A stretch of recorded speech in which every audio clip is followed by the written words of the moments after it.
Welcome to Beacon Northern's online talks. On my paper is a history of PNFS signposts, a few founder members, and some of our 15 former signpost supervisors, plus me. The origins of PNFS and its signposts lie, of course, in the Industrial Revolution and the 19th century enclosures of the Pennine Moors, whereby these few remaining common lands are grabbed by rich landowners who turn them into profitable privately owned grouse moors, which now, by the way, receive large subsidies from the public purse. Class conflict naturally ensued between the new owners of the grouse moors, like the Dukes of Devonshire, Rutland and Norfolk on the one hand, and the growing hordes of ramblers who on Saturday afternoons and Sundays were, thanks mainly to early trade unions, escaping the heavily polluted air of our northern industrial cities via the railways to places like Hayfield, Glossop, and eventually in 1894, when the Hope Valley line opened, similar termini on the Sheffield side. That railway, of course, ran through Edale, and that opened in 1894. The railway companies helped this mass exodus to the moors by inventing cheap day returns and half-day circular train tickets. Tramcars and buses came later. PNFS was founded on the 16th of August, 1894. It was led by influential members of the new middle classes to fight the closure of the Hayfield to Snake Pass Pankhurst route by the Duke of Devonshire's gamekeepers, on his orders, of course. It was open to all classes, that is the society, and the minimum annual subscription was £0.50 per year, a day's pay for many. By October of that year, there were over 600 members with a managing committee of 23 and branches in Sheffield, Derby, and Hayfield, as well as in Manchester. Our aims, amongst other things, were reported in the Manchester Guardian and some Sheffield papers. They outlined the long-standing use of the Snake Path by cloth merchants and their pack horses, Rotherham butchers who drove sheep along it to a meeting point with Hayfield butchers, and Wesleyans attending love feasts, which you will have to look up for yourself. Hannah Mitchell, who became a working class suffragette from Allport Farm, mentions these love feasts. She went on to become, from very humble beginnings and a rotten mother, she went on to become a Manchester councillor and magistrate, and worked for Keir Hardie in the Labour Party. And she has a plaque all to herself at Allport Farm.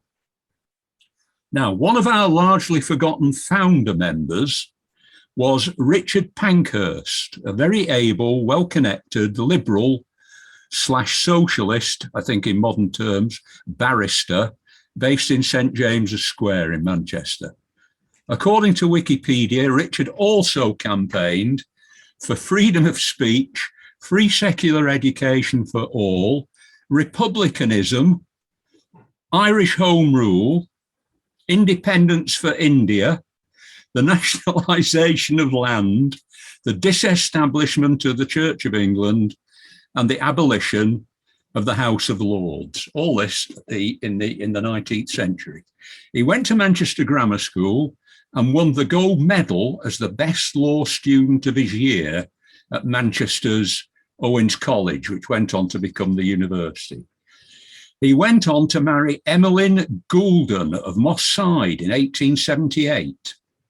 He, Richard, with the help of his Mrs. Pankhurst, drafted and pushed through the Married Women's Property Act of 1882, then helped to found the Independent Labour Party in 1895 with the support of the Clarion weekly socialist newspaper and Keir Hardie from Glasgow as its first chair. I believe that he, coming back to Peak and Northern matters, I believe that he met the Duke of Devonshire or his lawyers on the 11th of May, 1895, secured his and the shooting tenants agreement on the 30th of September, 1895. And in May 1897, the path, which became Hayfield Bridleway 64, was, in the words of the slides and the words on the plate, dedicated forever. Now, there we are. That's the signpost at the start of the new Hayfield to the Snake Bridleway. And that's where it says it was dedicated forever, May 29th, 1897. The plate's dated 1906, as you'll see near the top of it, but we'll come back to why that was so much after 1897 soon enough. Sadly, poor old Richard died a year later, age 64, and he's buried in Brooklands Cemetery, Sale. It says on Wikipedia that he died of perforated ulcers, and given all the things, all the causes that he was actively pursuing, perhaps that's not very surprising. There was to be no trespassing or damage to crops or disturbances of game. That was part of the deal. As part of our agreement with Devonshire, we marked the Hayfield to Snake path with direction posts, as they were called, or notices, as they were called later, and with small mileposts, which I suppose were initially made of wood. In due course, these rotted. In 1905, as PNFS grew and prospered, the first of our cast iron signs appeared at Carr Meadow on Hayfield Bridleway 47, and near the white shooting cabin at the other end on Middlemore, where Bridleway 47 joins Bridleway 64, coming up from Hayfield. In the next few years, around 20 more signs sprang up around Hayfield, the Snake, Tunstead Milton, Hathersage, Grindleford, Hope, and the Edale Valley. So that was our key area to begin with. And I found out through one or another of our annual reports that initially, here's more of signpost number 2.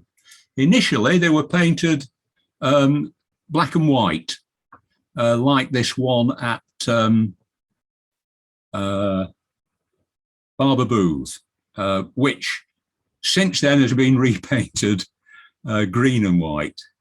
But initially, after I'd had it repaired, a corner had been broken off, and I got it repaired at a foundry. And then subsequently, having just found out they were all painted black and white once upon a time, I got that painted black and white as well. They were the work, these signs, these iron signs, were the work of another founder member, Thomas Mower, M-O-W-E-R, of New Mills, who was our first footpath inspector. Together with his son Roland, they cast about 50 plates between 1905 and World War I. Thomas, the father, after an apprenticeship at the mill at Foeside Farm, which is at Hayfield, eventually went on to a senior post at Hayfield Union Workhouse, which became Olasset Hospital. It's now a set of flats, I think, or apartments. Roland was an engineer in his early 20s and had an artistic streak and access to a foundry. He carefully produced about 20 plates, which in appearance and quality have never been equalled. Here's one of them, which stands at Lydgate on Eccles Road, near Eccles Pike. And I think you'll agree that that takes a bit of beating. That's a slightly more distant view, and you've got this interesting memorial plaque in memory of botanists and geologists who they tended to precede the common herd of ramblers. People with memberships of special interest societies used to write to landowners like the Duke of Devonshire, you know, and ask, would it be all right, Your Honour, if, or Your Grace, you know, if we came and walked along a certain path. So that those societies would be probably, you know, the sort of heirs to that tradition. So I think that the most elaborate of these signs that Rowland was responsible for were notices, and you can see why they were called notices, 41 and 42. We've only got that's number 41. The 5 people entering the waiting room, I think, are blotting that out. That was put up in 1912, as you can see, and that's all that remains of it. That's a drawing in one of our record books by another signpost officer who came later, called Harold Wild.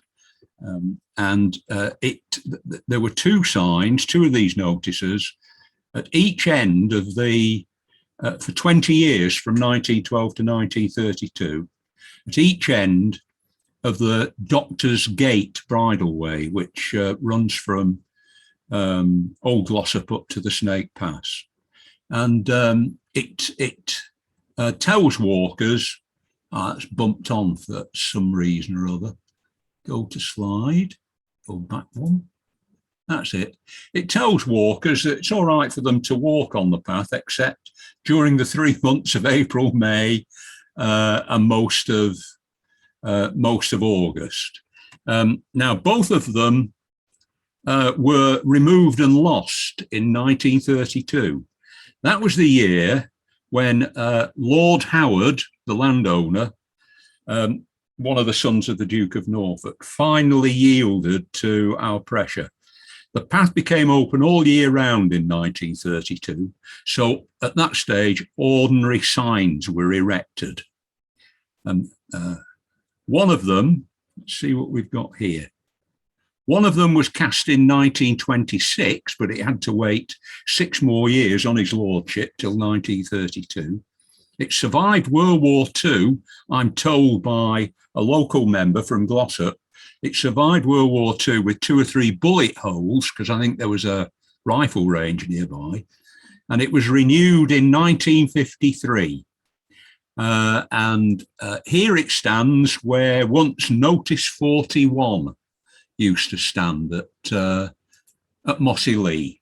So that's what the sign has said since 1932, albeit that's a replacement sign from 1953. Due to World War I, when the society was suspended, no signs were erected from 1915 to 1920. But then at the age of 24, Harold Wild became both inspector of footpaths and signpost supervisor. Harold, I don't know why it's doing this. This is something I've not known it do before. Hang on a minute. Go to slide. Let's go back to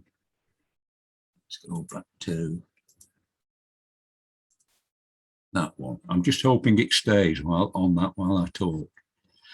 Harold, like Richard Pankhurst, was a man of principle. He'd been born in 1896 with a dislocated hip. It's the sort of thing that could be sorted out if it had happened now. Now, this made one leg shorter than the other. So in spite of going all over the place to talk to surgeons, nothing was really done to correct it. It meant that by the outbreak of World War I, he was unfit for military service. But in spite of this, as a principled pacifist, he registered as a conscientious objector, and he was called to a tribunal and spent a short time in prison. Now, in the 20s, most of our signs under Harold, to begin with at least, were wooden finger posts. And I think the best of them is finger post number 8, which stands between Blackshaw Farm and Bullshaw Farm. It's actually Bullshaw Farms, a land, and it marks the Pennine Bridleway. And for a long time, it had one of its 6 fingers had been sawn off. So it came to be known by some people as 5-lane ends. But there are actually 6 lanes, you know, if you count one for every direction the lane goes in. And so when that came to be renewed fairly recently, we managed to get it with all 6 fingers. It used to be regularly, so hopefully in time to come, it'll be the place might become known as 6-lane ends. It used to be regularly repainted, not just varnished and then left to fend for itself as they are today, you know, by Peak District National Park. It was annually repainted. In 1940, as invasion loomed, it was taken down by the county surveyor. And then, like our other signs that had been taken down, it was reinstated, not well after the end of the war, but in 1943. You know, the society, in contrast to World War I, really kept going during World War II. And in 1943, when the threat of invasion had receded, there must have been quite a demand from the society on the county surveyors to get the things back again. Now, the problem with wooden finger posts, and the reason you see fewer of them, is that all wood finger post mortise joints are prone to rot. And they also attract those who either swing on them or reverse their white vans into the fingers. They're also surprisingly expensive if you have to pay Peak District National Park's supplier for all those incised lessers and mortise joints. That's why they become more of a rarity. For many years, a Peak and Northern member, Jack Ogden, who lived in Gorton and worked for a locomotive works, I think, called Gorton Tank, he used to repaint finger post 8 and other finger posts annually using public transport like Harrow Wild. So he'd go all the way from Gorton to presumably Little Hayfield on the bus, probably got to Hayfield on the train and then the rest of the way on the bus. And he then used to borrow a ladder from the farmer at Bullshaw Farm, he told me. Now, another minor point, little aside, is that Harrow Wild, who was then Signpost Officer, we were given or lent quite a number of his notebooks by one of his daughters. And what was a little bit mystifying at first was eventually it turned out he was talking about setting out by car to the Rising Sun, Hazel Grove, and then going from there. And it turns out that Carr was his and probably other people's abbreviation for tram cars, which when I was a kid growing up, we used to call trams. Jack, who I visited at his home, Jack Ogden, the chap who used to paint finger post 8, also liaised with and led walks for the Manchester Rambling Club for the Blind, who themselves sponsored 3 of our signposts. Number 114, which is just above 59, which we saw earlier at Mossy Lee, higher up Shelf Brook. Number 120 on Gun Lane Mellor, and 239 at Summer Close, Reno, which I think is the pick of the bunch with its 2 cross plates, one of which is just an angle of 45 degrees, and it's the only one of the 3 that has still got a memorial plaque on it here in Braille. It's also got a more modern memorial plaque on it to the memory of Jack Ogden, who died in, I think it was 2015. As far as I can tell, moving back to Harrow Wild, his earliest full cast iron plate is number 50, which stands near Mickledon Edge above Langset, and that went up in 1925, still in quite good condition, being cast iron.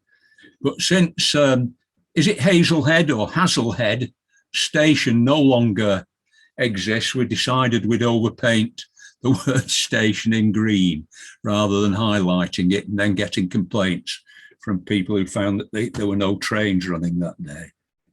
Harold was signpost supervisor. Remember, he started in 1920. He was signpost supervisor till 1954, and he was responsible for about 100 signposts and direction posts, plus 8 all-wood finger posts, as well as being footpath inspector. Not bad when you consider that he had a dislocated hip, no car, and was helping to raise 2 girls through the recession, post-World War I, the Great Depression, and World War II. He also created in meticulous detail a comprehensive written record in book form of all our signposts from number 1 at Carmeadow to number 119 at Elmerhurst Cottage near the entrance to Lyme Park in 1954. Of all his signs, 3 of my favourites are S57 from 1924. This is above Hagside, which is on the bridleway that leads up from the new service road along the western side of Ladybow Reservoir. And you can see that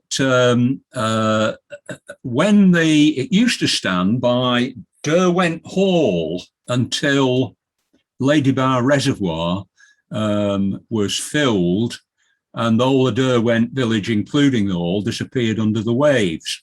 So at that point, this piece of the sign, which now has, just in my crude attempt at painting, the words Bridleway to Alport Bridge, that was cut out and left blank, and a blank piece inserted, because that used to say, go over the Pankhurst Bridge to the left, which is no longer appropriate. It had been moved up out of the water and moved up to the side of the new road, where in turn it had to be moved again because people I think particularly on off-road motorbikes, claimed that as the words were Old Pack Road to Glossop, that gave them the divine right to treat it a bridleway open to all traffic. So the rangers at Fairholmes took it down, kept it for a while, put their own sign up saying unambiguously, this is a bridleway, and eventually gave it back to me, at which point I managed to talk them into putting it at the top of Hagside rather than at the bottom of it. So that's been moved twice. It's had an interesting history in its own right. Another of his signs is number 118, which went up in 1953 and stood at West End Clough on a footpath that leads over to Allport Castles. Sadly, I think it was either earlier this year or late last year, someone took a saw to it just below the memorial plaques and stole it. So that's the new replacement, which Paul, the head ranger at Fairholmes, and his helpers re-erected for us. And then that's the one at West End Clough, number 118. And then the third, that's the new memorial plaque that I put on in memory of Harold, because by then I'd realised just what an extraordinary chap he was and how hard he worked for the society. Footpath inspector, secretary, then signpost supervisor, 1920 to 1954. And what particularly struck me was that even in 1940, as the Germans rolled through Europe, Harold was still negotiating with what would then I think have been the Derwent Valley Water Authority for the reopening of the bridleway, and he finally got his way in 1940. So the third of his signs that appeals to me is this one, number 115 from 1950, which stands at Lower Cliff Farm, quite close to Kettlesham, on the road from Kettlesham to Disley, the Morton road that I think it's called Higher Lane as opposed to High Lane, the road. And as you can see, it's got the memorial plaque on it. And it's in memory of A.F. Hart, Sergeant in the RAF, who died on active service in August 1943. That was the very first of our signs that carried a memorial plaque. I think there must have been some opposition to, I'm just guessing, I can't find out anymore. I actually got as far as finding out who'd been responsible for initiating that sign and the plaque. But by the time, you know, I got to where he lived, I was talking to a very old man who remembered this chap, who himself had been a very old man when the chap I was talking to was a child. So this chap, A.F. Hart, had been a friend of his. Right, so it was the first. Harold himself is commemorated on, I think I've managed to skip a slide.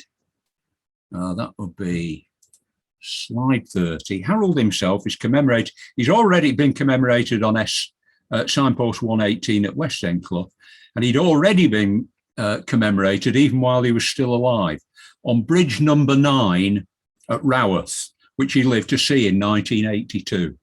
There's a conventional postcard-sized photograph of him and the rest of his family standing on the bridge and looking very pleased. Him in his, you know, in his best Sunday suit.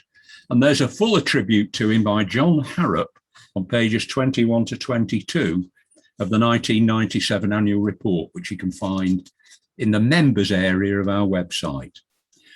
Right, moving along, in the hungry 30s, along the long moorland tracks from Derwent to Moscow, that's the memorial plaque on the bridge for long and dedicated service as a footpath inspector, signpost supervisor, and secretary of the Peak Northern Footpath Society. You can tell by the way it's worded that it went up while he was still able to see it. Next one, yes. In the hungry 30s, along the long moorland tracks from Derwent to Moscow and Derwent to Strines, simple cheap cast iron plates with just 2 words and 1 or 2 arrows were used on these exposed routes going over Derwent Edge. Of an original 30 of them, only 7 survive, and that includes 3 outliers, one at Stony Ford, or near Stony Ford, on the Hayfield to Jacob's Ladder path, and number 28 up at Alport Bridge, marking the ford that must have predated the bridge, and number 30 on Darwin Moor, which has got 2 of these chaps on it. Now, being cast iron, they've lasted remarkably well. That one, it's not shown in the casting, but I decided to paint it on as best I could. That one was cast in 1933.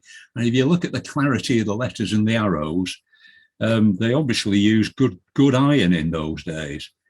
Interestingly, some or all were erected for us by the gamekeepers.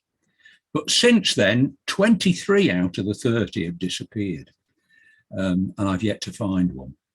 Now, I realised just this afternoon when I was preparing for the talk, that I hadn't said a thing about the period from 1954 when Harold ceased to be at Signpost Officer, and 1975 when another chap called Frank Mason.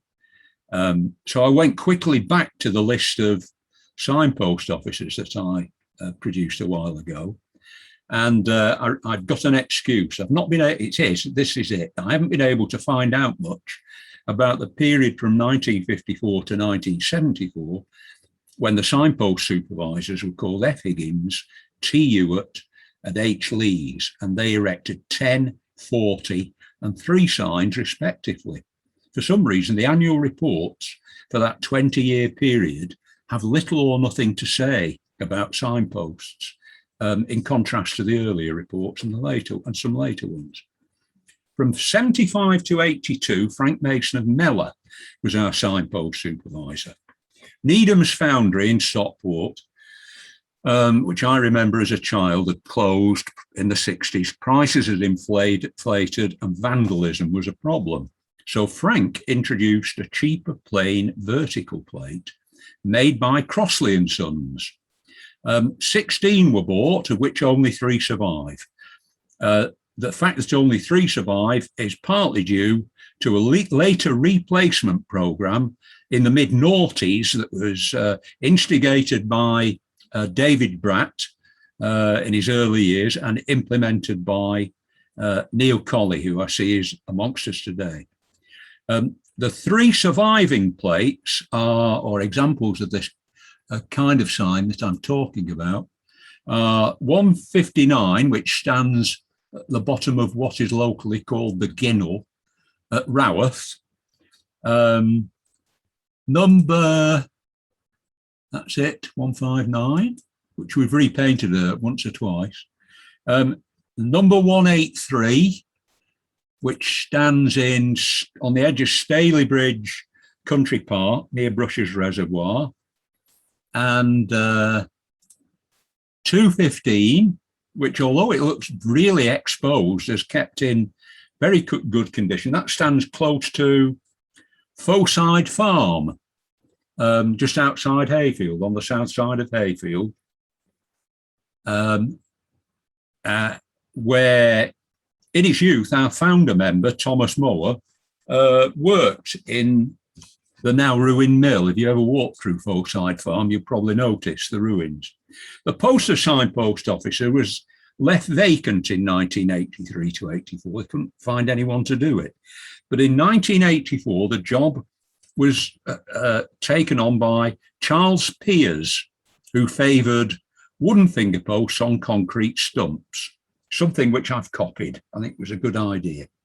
In 1987, his successor, Percy Hutchinson of Marplebridge, who died earlier this year, aged 100, introduced the new familiar style of signpost with its little badge or logo in the top left-hand corner. The first of these was number 217 near Tideswell on the Limestone Way, just west of Tideswell. And that too is, as you see, attached to, firmly attached now since I went and looked at it, to a concrete stump. Could do with its paintwork touching up, but it's not as bad as some. It's been followed by several hundred more. 34 years later, we're ready with numbers 618 to 21, which as soon as I get the plaques, which I ordered today, the little memorial plaques, will be going in at Lawn Farm at Chipping in Bowland. And we're planning a signpost number 622 down at Stafford.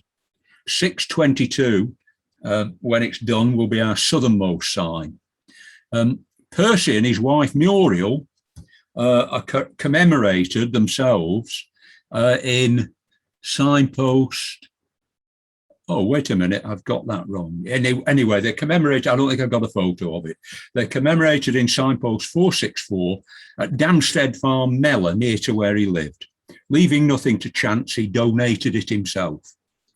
I think I became signpost officer in 2007, which would be 14 years ago. I took over from Keith Wykes, Fred Ogden and Bill Johnson, who basically job shared. Between 1998 and 2007, Bill had put together no fewer than 60 signposts. But as he grew older, he needed help and got some from Fred and Keith. Now, since 2008, one of my main aims has been to spread the signs further afield in the hope of attracting new members. The work, I have to say, has taken me to some lovely places. And one of my favourite spots are the 2 at Lowgill. That's this one, number 385, near the church, and also near the old primary school, which stood at it still stands, but it's now a village hall at the back of the church. And this other sign No, that's still 385. And you can see from the memorial plaque that it's in memory of Esther Horsfall on her night, or it's to celebrate her 90th birthday in 2010. There we are. Walk this way to school from Higher Thrushgill. And it's a shame we can't see the number of years. She started late and she finished early because, being a girl, her farmer father didn't think that girls' education was all that important anyway. But she went on and had us, sort of talking to her daughter who commissioned all this. She had a long and pretty enjoyable life. Now, this is further up the track that she walked from up the dale where her family lived. So I think that was about, let's see, yeah, where are we? Yes, I think it was about 2.5 miles each way in all weathers. So good for her. So they're on the north side of Bowland at Lowgill near High Bentham. And then there are 11 signs that we put up in the Forest of Bowland where there'd been none, and 14 at Ashover.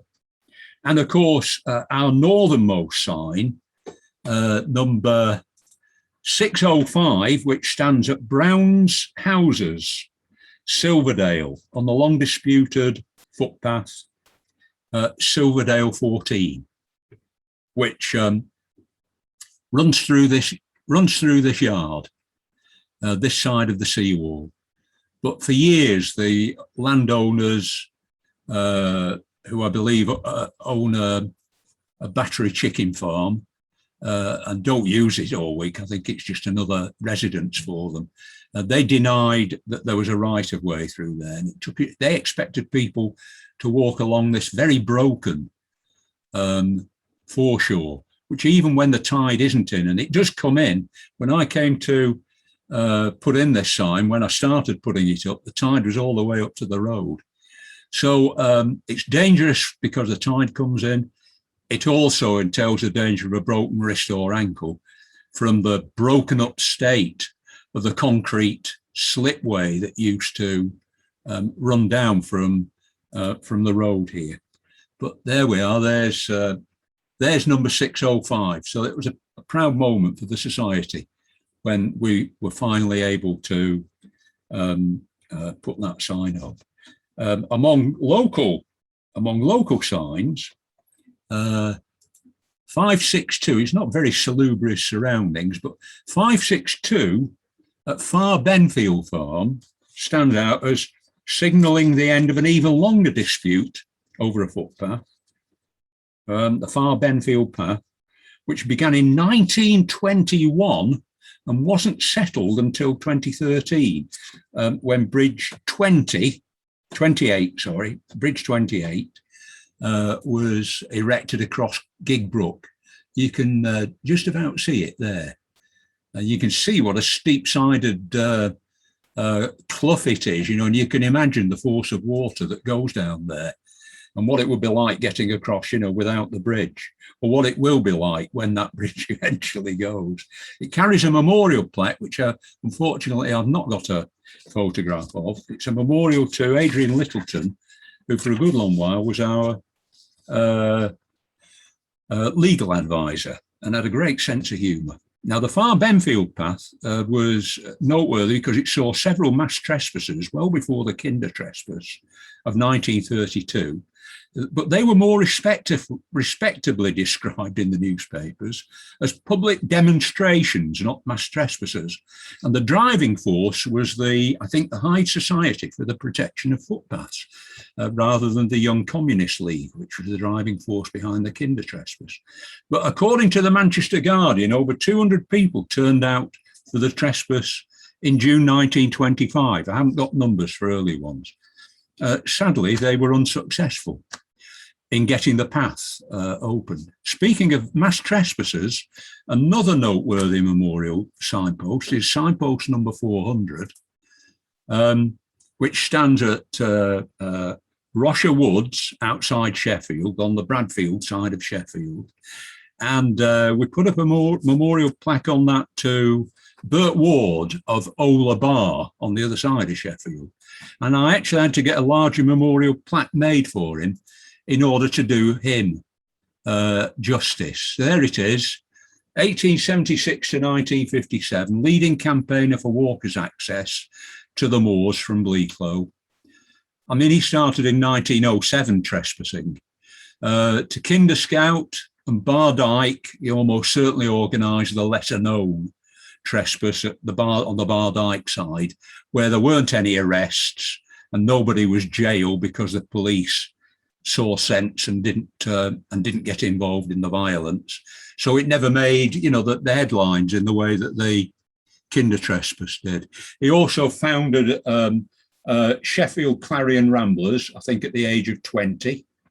He was a founder of the Sheffield Ramblers Association, the Hallamshire Footpath Preservation Society, and the Sheffield Labour Representation Committee. And he's a footpath inspector for PNFS from 1911 to 1957. He also did his level best to improve conditions for Spanish women in the Canary Islands, which he visited for some reason as a young man and learned Spanish and came to realise what a terribly high mortality rate Spanish mothers giving birth and their newly born babies suffered from. So he decided to do something about that as well, as though this wasn't enough. So that's Bert Ward. He used to, every year he used to be a leading speaker at the rallies that took place, I think mainly in the Winnet Pass of the various walkers groups, including PNFS. I also greatly enjoyed rediscovering, then refurbishing the two signposts on the White Coppice side of Anglesart Moor. White Coppice is just east of Chorley. You go up the M61 and then come off at Chorley. The RA, the Ramblers Association, had financed these signs through their Frank Lockerbie Footpath Fund, which had fallen into disuse and now has ceased to exist because the amount of interest that it brought in and that they were allowed to spend, you know, was next to nothing. So that's signpost number one. That's what it looked like when I first came across it. And I'd been intrigued by this curved top since I first saw a black and white photograph of it in an unveiling ceremony that I came across at Taylor House. That's what it looked like afterwards.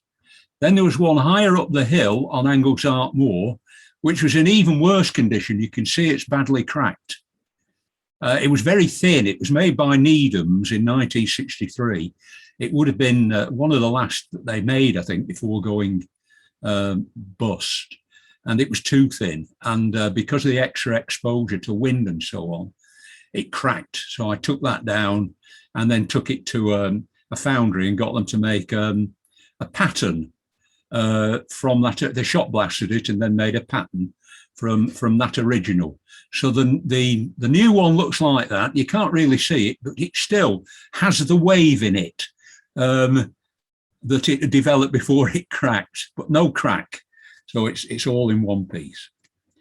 In thinking about my one or two disappointments over the last 14 years, I was reminded that we still have one or two surprising opponents who should be in our camp, our allies.